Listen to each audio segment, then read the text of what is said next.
Welcome everybody to another episode of Lockdown 23 and 1. Today we're going to be jumping into the courtroom, and yes, we will have a little analysis at hand as well. If you don't know what the analysis is of a courtroom, then you're going to find out today, and you're going to fall in love. Kind of like you fell in love with that first sweetheart you met in high school. That's right, you never wanted to leave, huh?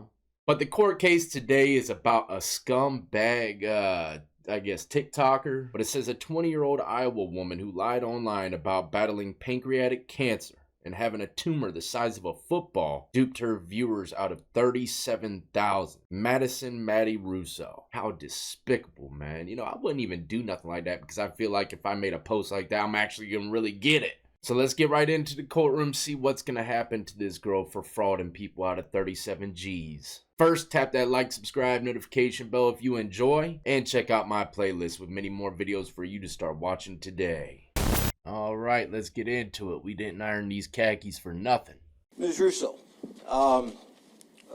ma'am, in sentencing you, it is my duty under the law to look at the seriousness of the crime, the effect that the crime has upon members of the community, your willingness to accept change in treatment, and what's available to me in the community to assist you in that process. The law directs that I do look at the least restrictive alternatives first and then proceed to the more restrictive alternatives. I consider what an appropriate rehabilitative plan for you would be, but I also must protect the interest of the public. In this case, the interest of the public is in having people with the idea that they can donate to charities without the fear of it being a scam. I have reviewed the pre-sentence report and have, of course, considered all of the information in that report. That report indicates that there are a number of good things about you. You have no prior criminal history. You came from a home while your parents were divorced, but you did apparently come from a loving home. You are not subject to any abuse. You were involved in activities and had many friends. You graduated from high school with a GPA of 3.7. You enrolled in St. Ambrose and graduated, or not graduated, but you were on the dean's list each semester with a GPA of no less than 3.66. At the time of your arrest, you were employed by Deere & Company, I believe in product marketing as an intern. All right, so before we go forward, she says, and she might say it in the courtroom, that she did this to help her family. You know, it is hard times out there with that 3.6 GPA, dean's list. It seems like it just ain't making the cut. Sometimes it's not just about the GPA, because I barely skimmed through my high school degree. And I'm not out here scamming people out of 37 G's. I have never, not once, put a GoFundMe on this channel. If I remember correctly, not once. And you know, a lot of people have asked me to do that for them, but I don't know them. Their story looks good, seems legit, but stuff like this is the main reason why I never will. I just don't trust nobody, man. There's no problem in doing that. It's just me, a personal thing. I feel as though, especially like when it comes down to donating to other people, you know, a lot of people record that stuff and get millions of views. I don't record none of the good deeds that I do. Don't let your left hand know what your right hand did. So it's just more of a personal dilemma within me. You know, certain things I just don't do. But like I said, when times get tough, man, people try to get out their hole any which way they can. That's why people steal, rob banks, or make a fake cancer scheme. But she has no criminal background. This is her first time getting in trouble. I mean, yeah, she's not going to be a threat to society. So, of course, he's going to go on the low end of that sentence report. If I was her in her shoes, knowing what I know now, I wouldn't be worried not one bit. Well, maybe. You know, the amount, 37 G's, that's a lot of money. And, you know, I stole from a car one time when I was younger and got a grand larceny. It was like just barely over $200, and I went to prison for it. Well, it wasn't mainly because of that, but it added to my prison sentence another year and a half. Anything could happen here, so I would be a little worried if I was in her shoes. You know, I was going to say I wouldn't be. Marketing as an intern. In short, I see little about your background that would indicate that you had not learned any better growing up, nor did I see any dire need for money. There was no substance abuse, no drug addiction. I think it is appropriate to briefly summarize the facts. On February 10, 2022, you began an elaborate scheme which involved you supposedly having pancreatic cancer and acute lymphoblastic leukemia.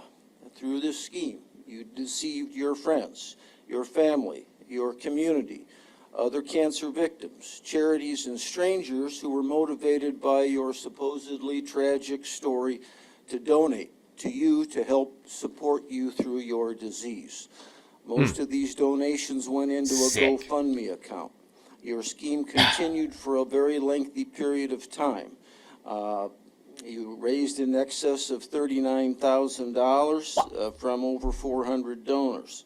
I learned today that with Ms. Olds and her foundation, you appeared in person in support of this charade. This issue came to light when in January 11, 2023, 3 medical professionals reported medical inconsistencies in your story to the Eldridge Police Department.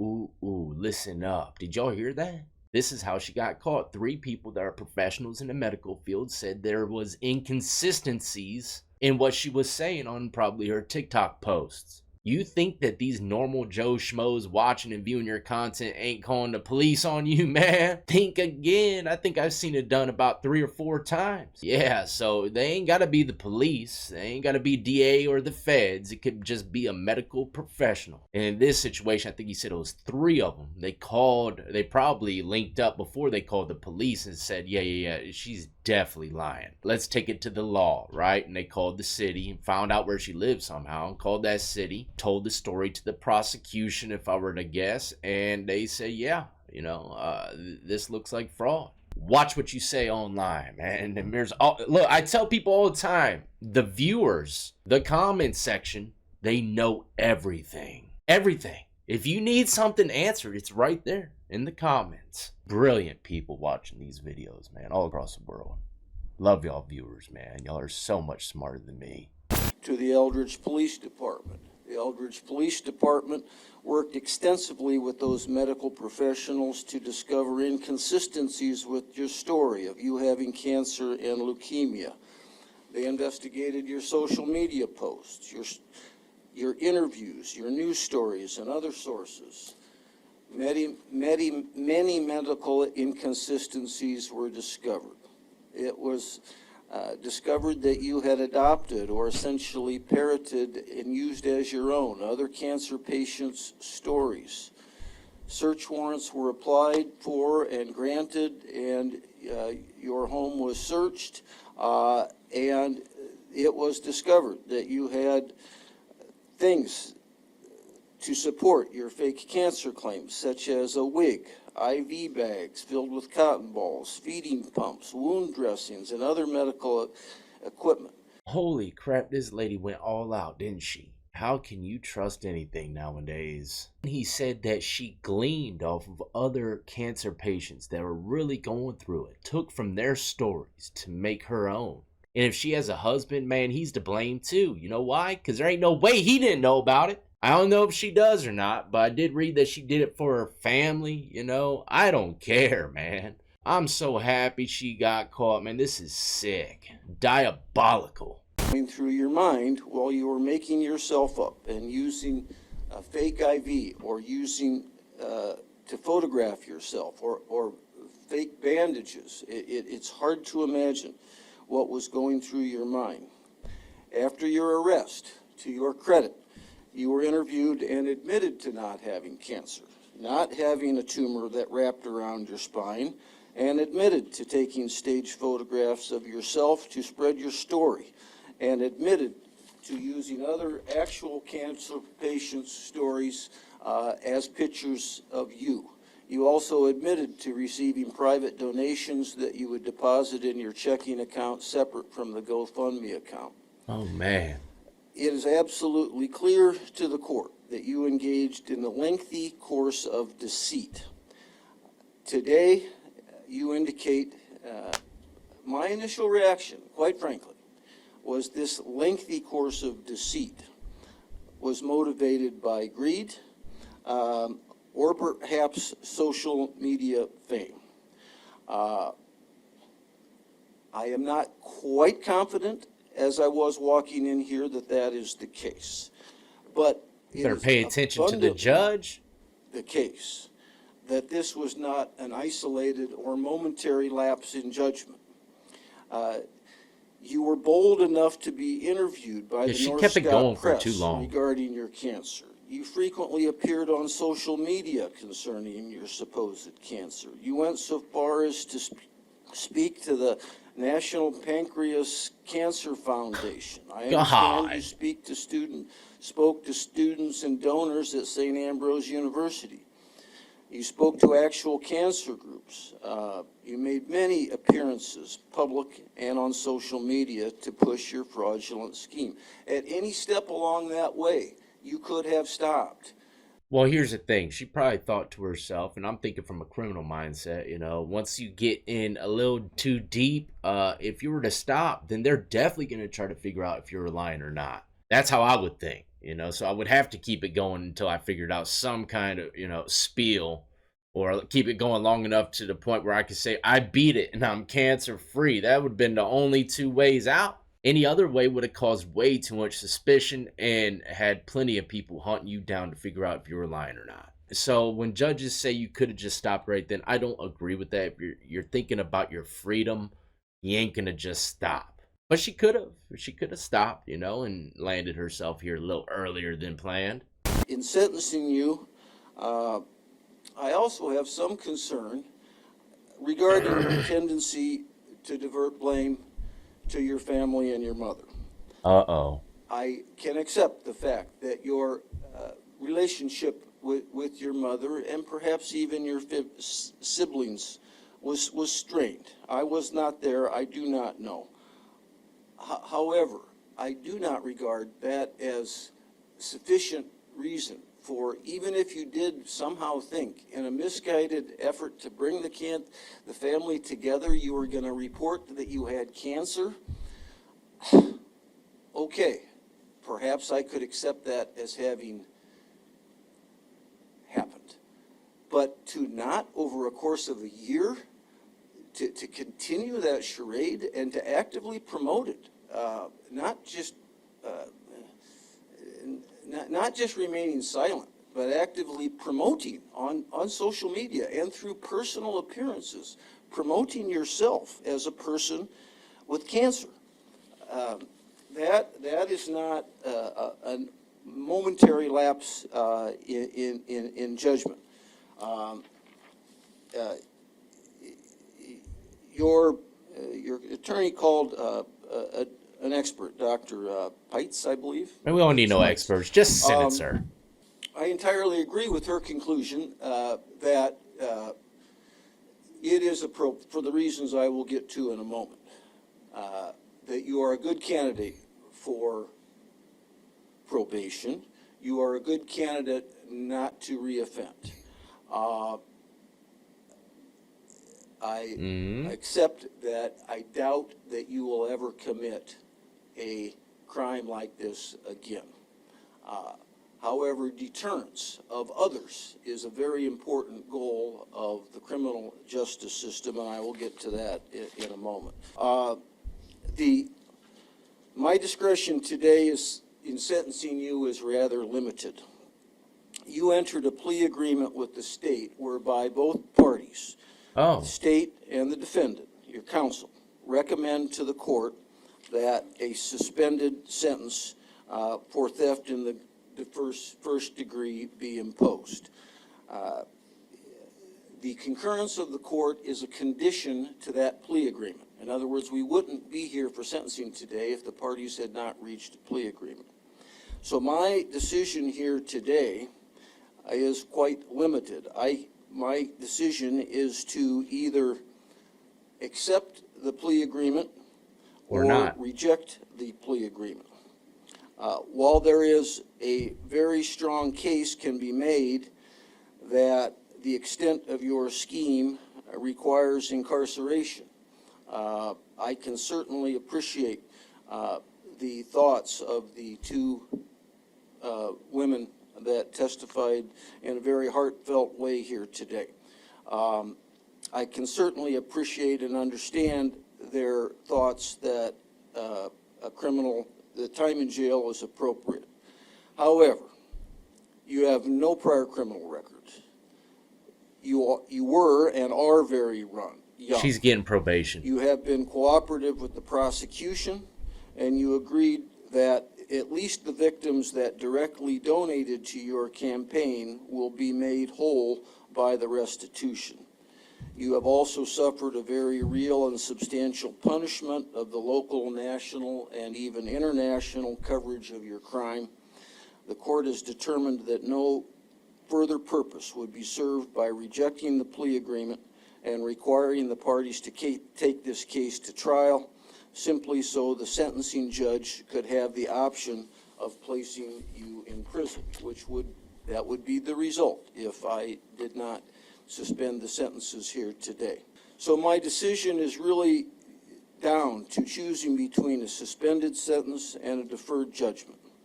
Certainly I am bearing in mind again that you are very young, that you have no prior criminal history.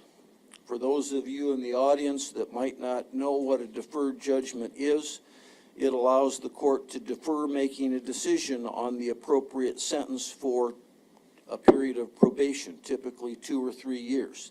The defendant is placed on probation for that period of time. If the defendant successfully completes probation and commits no other crimes and pays all the restitution ordered, at the end of 2 years, the charges against her would be dismissed without the entry of judgment. This would mean that Ms. Russo would not have a conviction for theft in the first degree on her criminal record. It would also mean that she retains various rights that she would lose with the felony conviction, such as the right to vote. But I am firmly convinced here today that it would not be remotely just to defer judgment in this case and allow you to proceed further in life without the consequence of this criminal conviction for theft on your record. Okay. You engaged in a continuing criminal scheme that lasted for a year that requires more serious punishment of that, and that will serve as a deterrent to both you and others similarly situated. Frankly, I think there is a good purpose served by having people with whom you will interact in the future know that at one time you engaged in this criminal scheme. Serious crimes must have serious consequences to deter both you and others from such crimes in the future. Granting a deferred judgment, in my mind, would send the wrong message to others out there that might be inclined to commit similar crimes. And I say that, I will add that I say that with all respect to Ms. Cunningham and the county attorney's office. She is a fine lawyer who is actually typically quite stern with her recommendations. And I know that her recommendation for a deferred judgment is not one that she made lightly.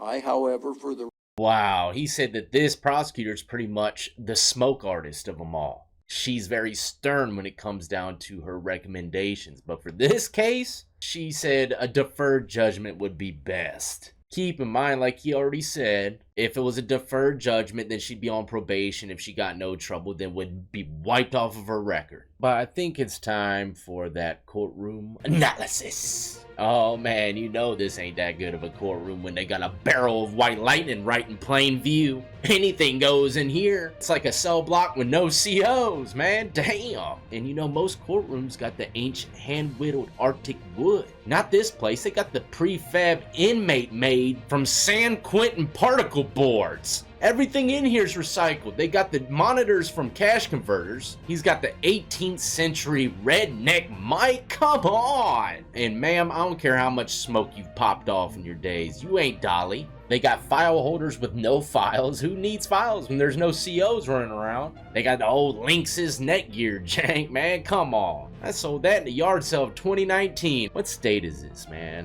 Remind me never to go in there for sentencing, because if I'm getting smoked, I want it to be done in style.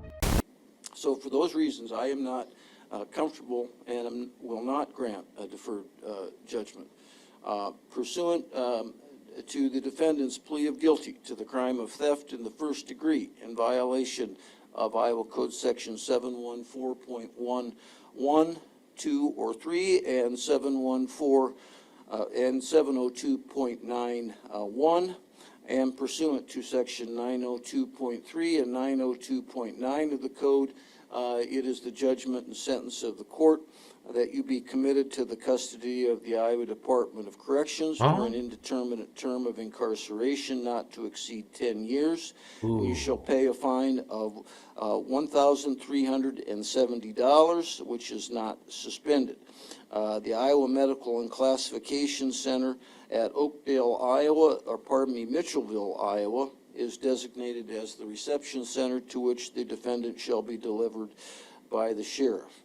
However, for good cause shown, the sentence just announced is suspended and the defendant is placed on probation. Your Honor, that was the best pump fake I've ever seen in my life. I thought she just got 10 years. She was going straight to reception, he said. Her eyes lit up like a Christmas tree, man. I'm going to run it back here, but immediately he tugs at that heartstring again. However, it's suspended. Man, this judge here is designated as the reception center to which the defendant shall be delivered by the sheriff.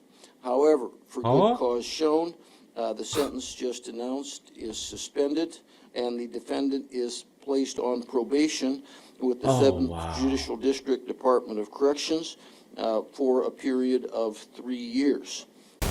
Well, there you have it, ladies and gentlemen. Probation. 10 years, all suspended while being on probation for at least a minimum of 3 years. That's a long time for a lot of, career criminals to stay out of trouble. But for her, I think she's going to complete it with flying colors. But one thing for sure, even though she didn't get no jail time, she is definitely going to be a felon. Yes, she will. No more gun owning or voting for you at the moment. Keep in mind, if the judge went with the other sentencing, which is a deferred sentencing, then she could have been on probation. If she was good, everything would have been wiped clean. But let me know, do you think she deserves to have went to jail for at least a couple weeks or something? I don't know. Let me know.